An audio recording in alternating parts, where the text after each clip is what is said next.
Assalamualaikum dan salam sejahtera. Nama saya Nur Izzati binti Aminuddin, nombor matrik 267521. Saya akan teruskan pembentangan berkaitan dengan apakah itu matlamat pembangunan mampan ataupun Sustainable Development Goals. Ia terdiri daripada 17 matlamat yang dikemukakan oleh Pertubuhan Bangsa-Bangsa Bersatu dalam Perhimpunan Agung PBB pada September 2015 di New York, Amerika Syarikat.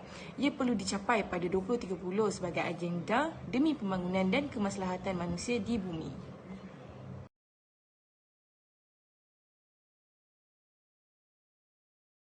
Seterusnya, terdapat 17 matlamat pembangunan mampan ataupun Sustainable Development Goals, iaitu matlamat pertama adalah tiada kemiskinan, matlamat kedua adalah kelaparan sifar, matlamat ketiga adalah kesihatan dan kesejahteraan yang baik, manakala matlamat keempat adalah pendidikan berkualiti, matlamat kelima adalah kesamarataan gender, matlamat keenam kebersihan air dan sanitasi, matlamat ketujuh adalah tenaga yang berpatutan serta bersih, manakala matlamat ke-8 adalah pekerjaan yang memuaskan dan pertumbuhan ekonomi.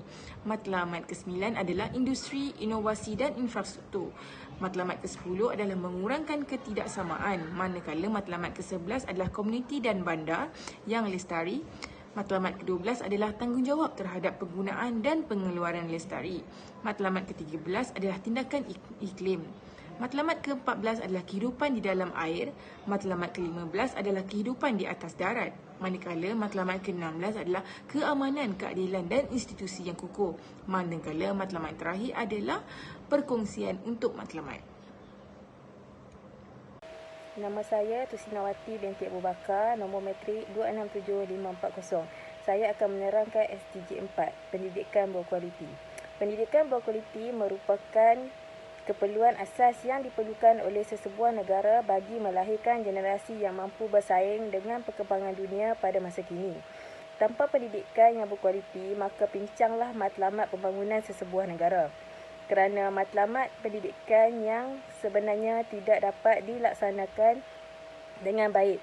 Malahan kepincangan daripada aspek sosial berlaku ekoran daripada kekurangan kesedaran dan ilmu pengetahuan di kalangan rakyat di sesebuah negara.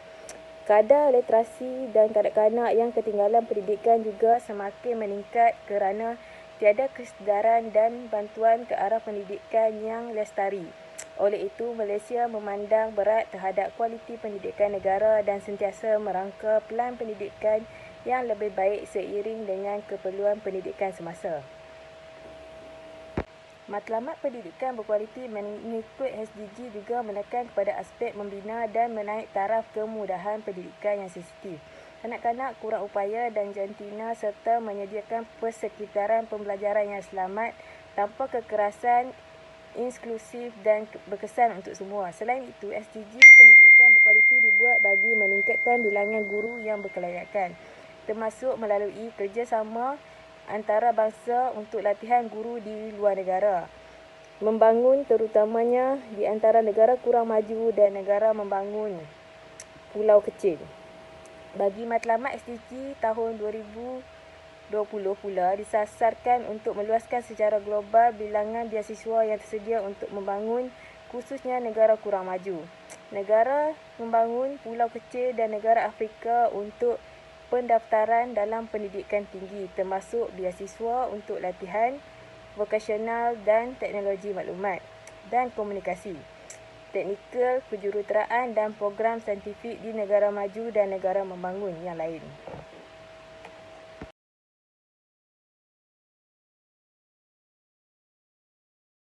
Assalamualaikum dan salam sejahtera. Nama saya Nur Syatika Zafisha binti Muhammad Zafari, nombor matrik 267513. Saya akan mengulas tentang satu kes di Malaysia yang boleh dikaitkan dengan matlamat SDG yang keempat, iaitu pendidikan berkualiti.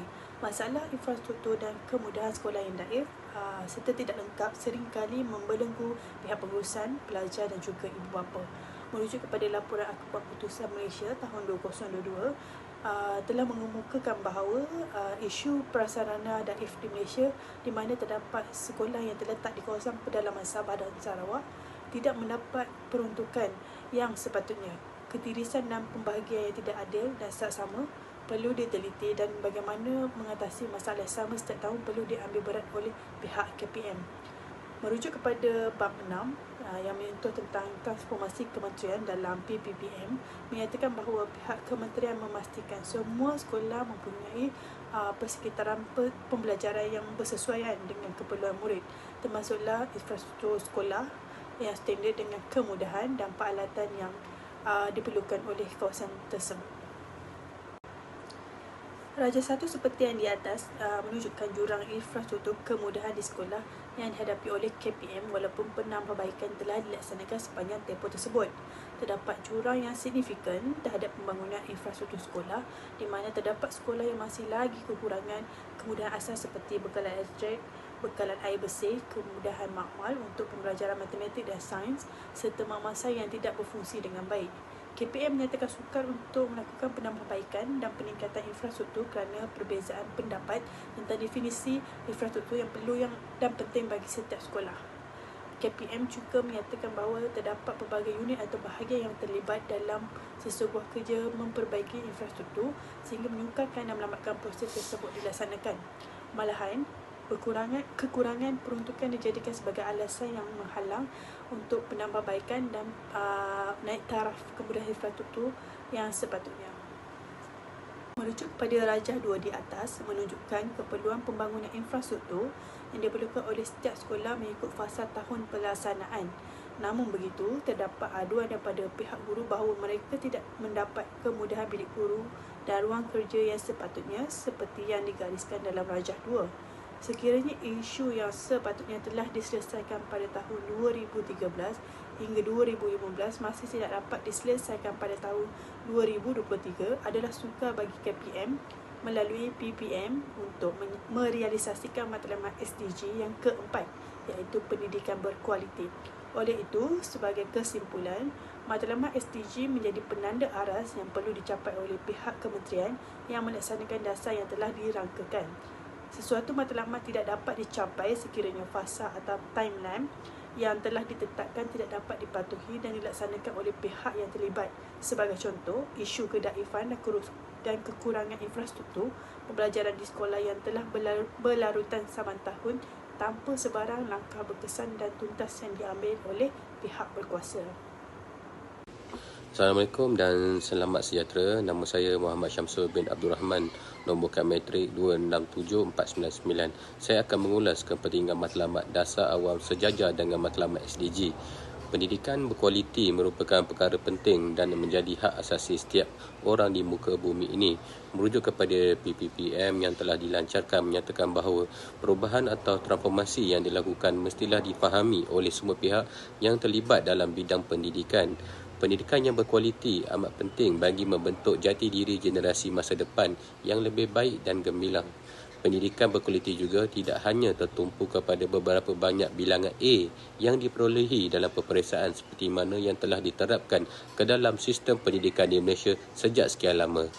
Namun, pendidikan berkualiti juga adalah bagaimana pendidikan yang diberikan dapat membentuk generasi yang mampu bersaing dan menggunakan pelbagai kemahiran yang berkualiti untuk membolehkan mereka terus berjaya dalam kehidupan mereka. Dasar pendidikan berkualiti yang dizahirkan dalam PPPM yang menyatakan bahawa perubahan yang disusun dalam PPPM melalui 3 gelombang. Gelombang pertama merujuk kepada transformasi yang memberikan tumpuan kepada pengukuhan asas sistem dengan fokus ke atas usaha peningkatan kualiti guru dan penambahbaikan kualiti kepimpinan sekolah. Manakala bagi gelombang kedua pula memperkenalkan lebih banyak perubahan kepada struktur yang terdiri daripada pakej kerjaya guru dan pengetua atau guru besar yang baru dan kurikulum standard sekolah menengah serta kurikulum standard sekolah rendah semakan semula. Seterusnya, gelombang yang terakhir adalah bertujuan untuk mewujudkan budaya kecemerlangan profesional teladan rakan setugas. Kesimpulannya, oleh itu, amat jelas bahawa sebarang dasar yang ingin dilaksanakan oleh pihak berwajib perlulah berdasarkan matlamat SDG namun disesuaikan dengan keperluan dan budaya rakyat setempat.